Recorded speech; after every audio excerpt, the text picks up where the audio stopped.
Tonight we're gonna have a funky time.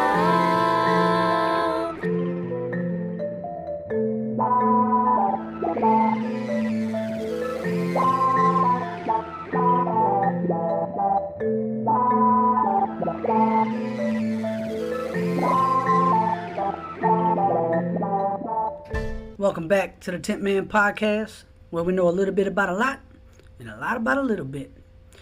Now, in this one, we're going to cover CleverTogether, a world in which highly coordinated and successful strategies emerge for addressing both urgent and entrenched worldwide issues. So I'm going to go ahead without further ado. The recession of 2008 to 2010 did not turn into the decades-long global economic slide that many had feared. In fact, quite the opposite. Strong global growth returned in force, with the world headed once again toward the demographic and economic projections forecasted before the downturn. India and China were on track to see their middle class explode to 1 billion by 2020.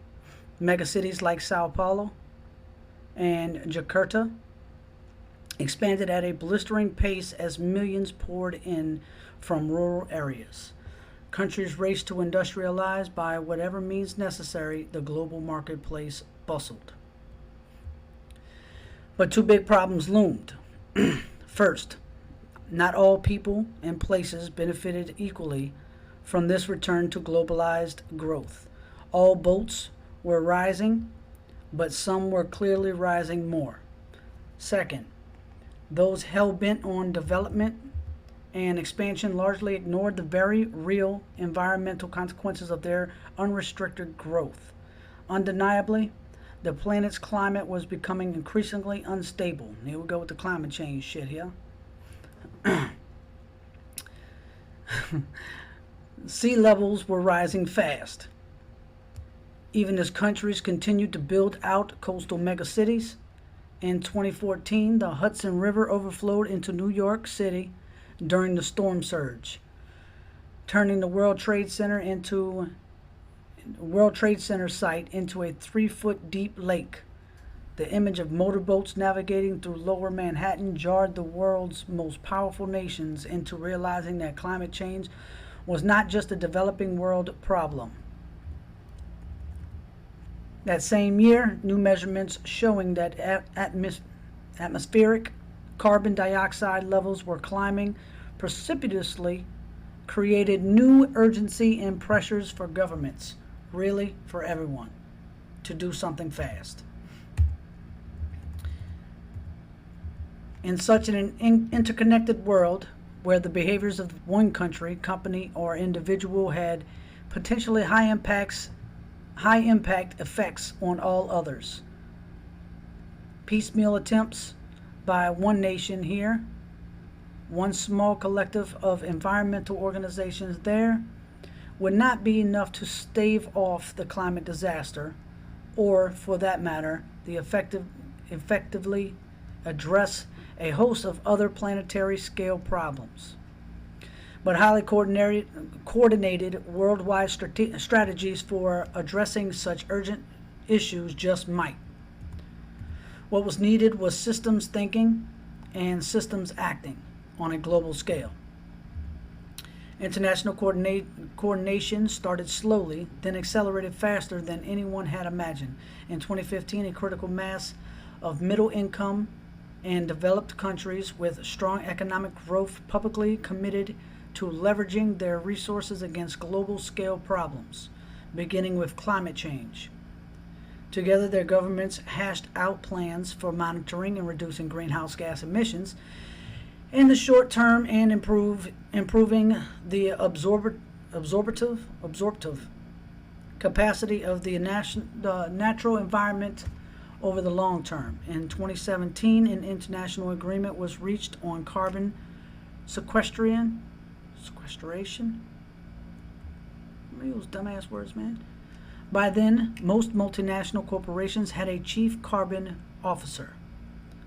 and intellectual and financial resources were pooled to build out carbon capture processes that would best support the global ecosystem. A functioning global cap and trade system was also established, which is the ESG. Worldwide, the pressure to reduce waste and increase efficiency in planet-friendly ways was enormous. New globally coordinated systems for monitoring energy use capacity, including smart grids, bottom-up pattern recognition technologies, were rolled out. These efforts produced real results. By 2022, new projections showed a significant slowing in the rise of atmospheric carbon levels. Inspired by the success of the experiment in collective global action, large-scale coordinated initiatives intensified.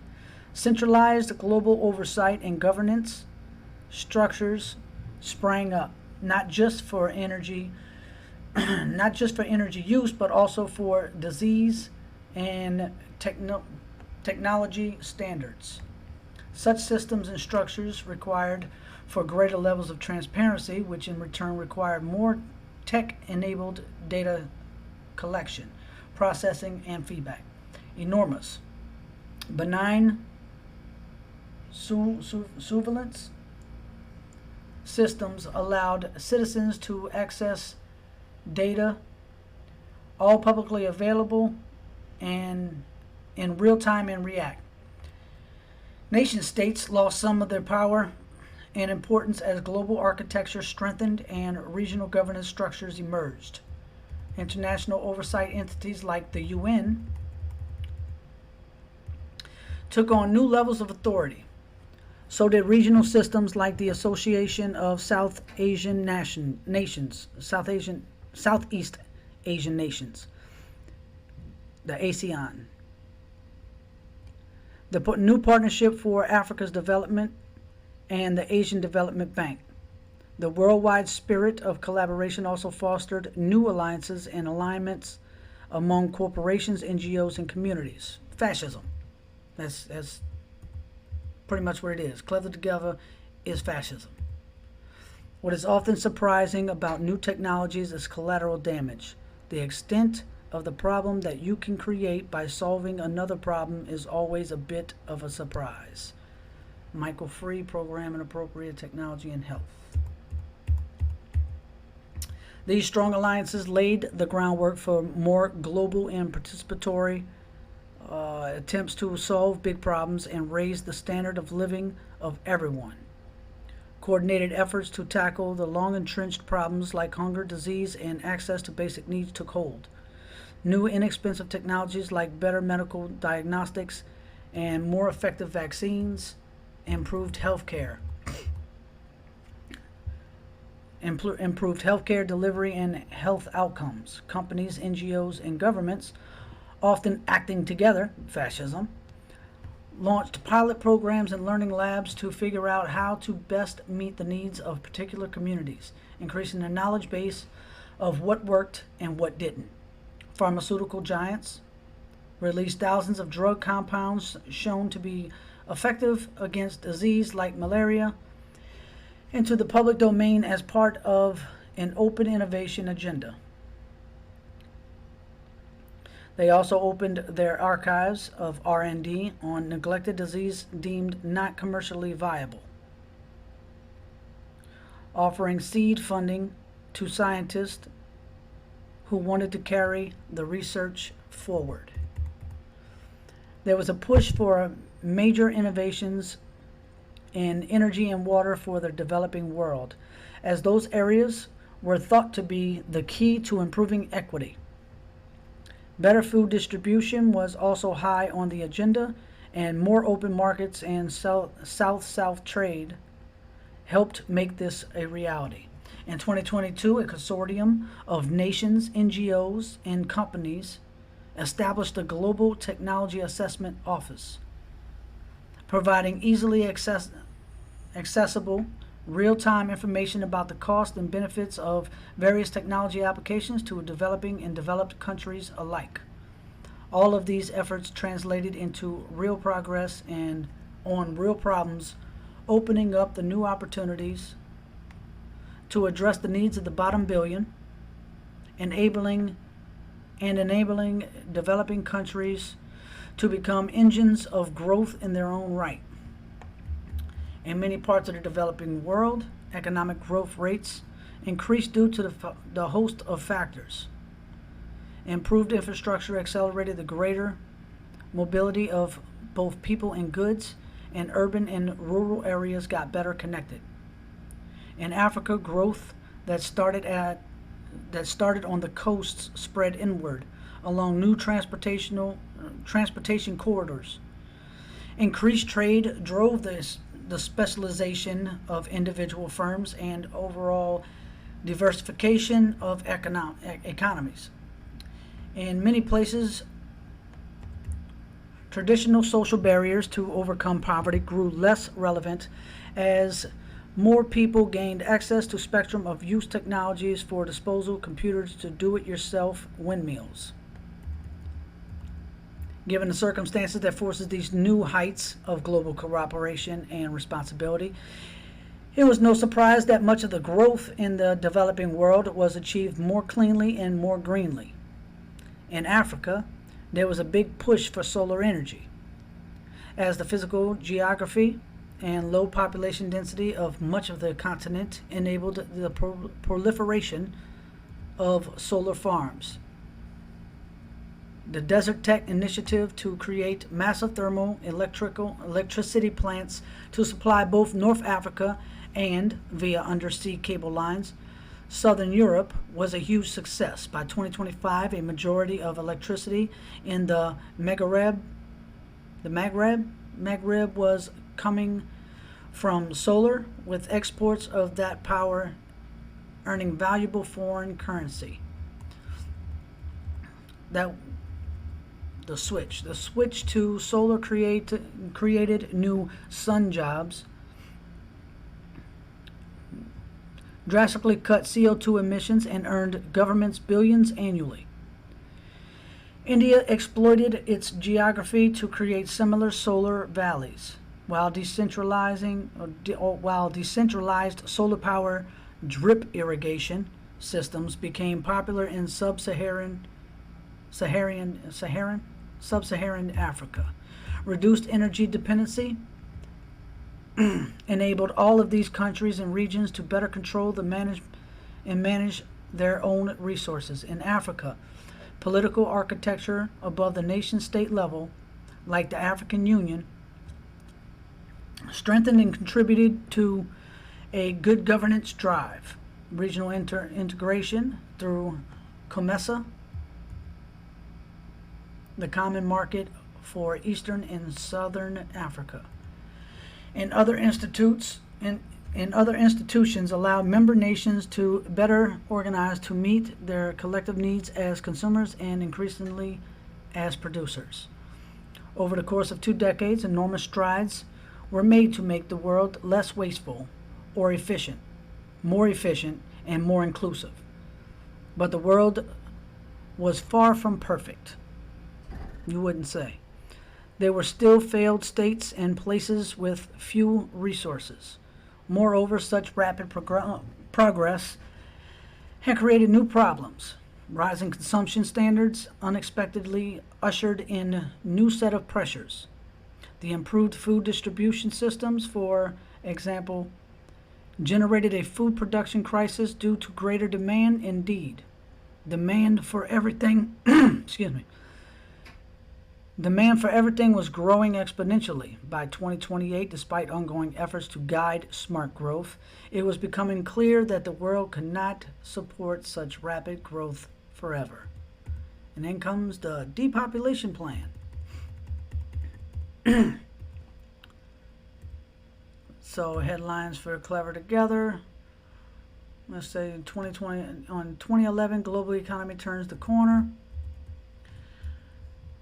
radical U.S. and China emissions targets signal new era in climate change negotiations. Info Cruncher is grads' jobs of choice as data era dawns. Green infrastructure reshapes economic landscape by 2018. A first U.S. solar power cheaper than coal. 2025 Transparency International reports 10th consecutive year of improved governance. And by 2027, consortium of foundations launches third green revolution as food shortages loom.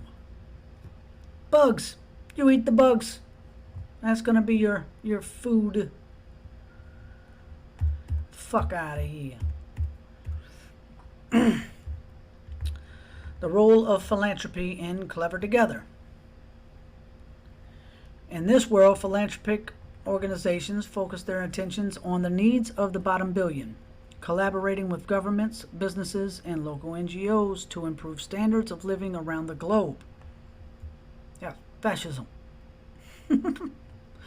Operationally, this is a virtual model world in which philanthropies use all the tools at their disposal to reinforce and bolster their work.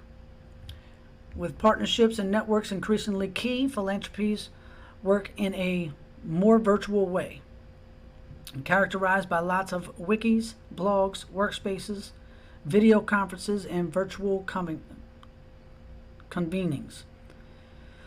Smaller philanthropies proliferated, with a growing number of major donors emerging from the developing world. Systems thinking and knowledge management proved to be critical skills as philanthropic organizations seek to share and spread best practices.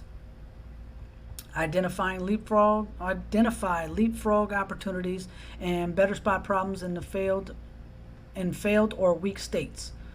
There are considerable flows of talent between the for-profit and non-profit sectors, and the lines between these types of organizations become increasingly blurred.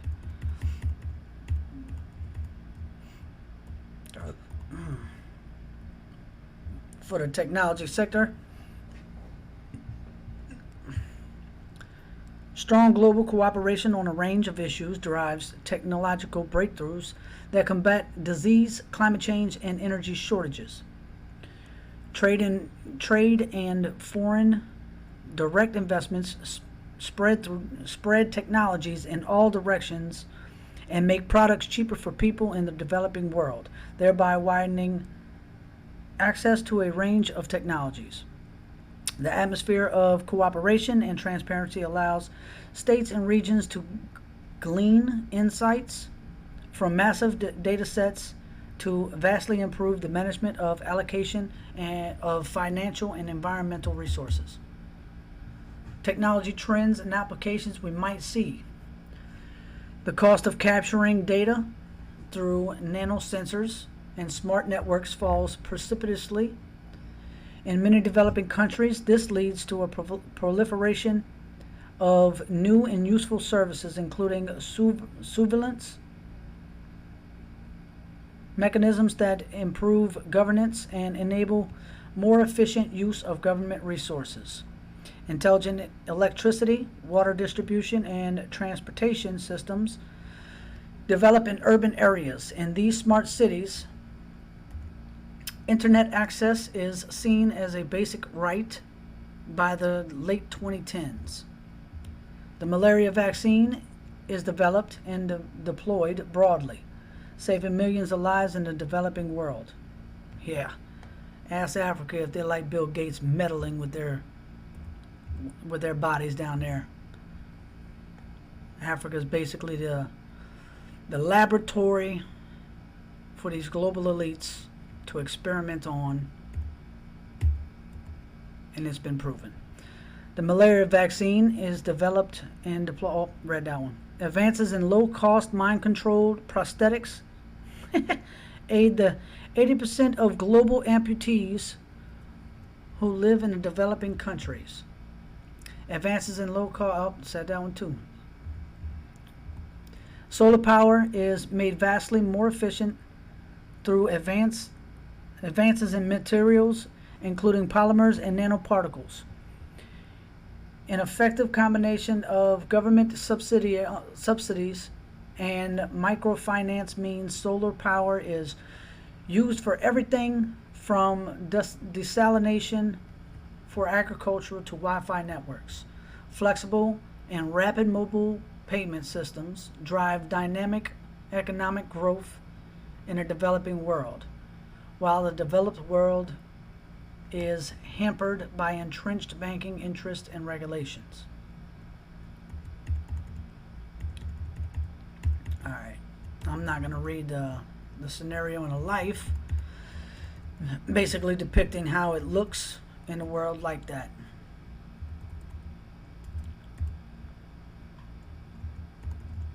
Let's see. Yep, that'll be it for this segment on CleverTogether, a fascist world in which they are implementing as we speak. So, like always, thank you for joining. I appreciate you so much for listening to me read very choppily. But I'll see you in the next video.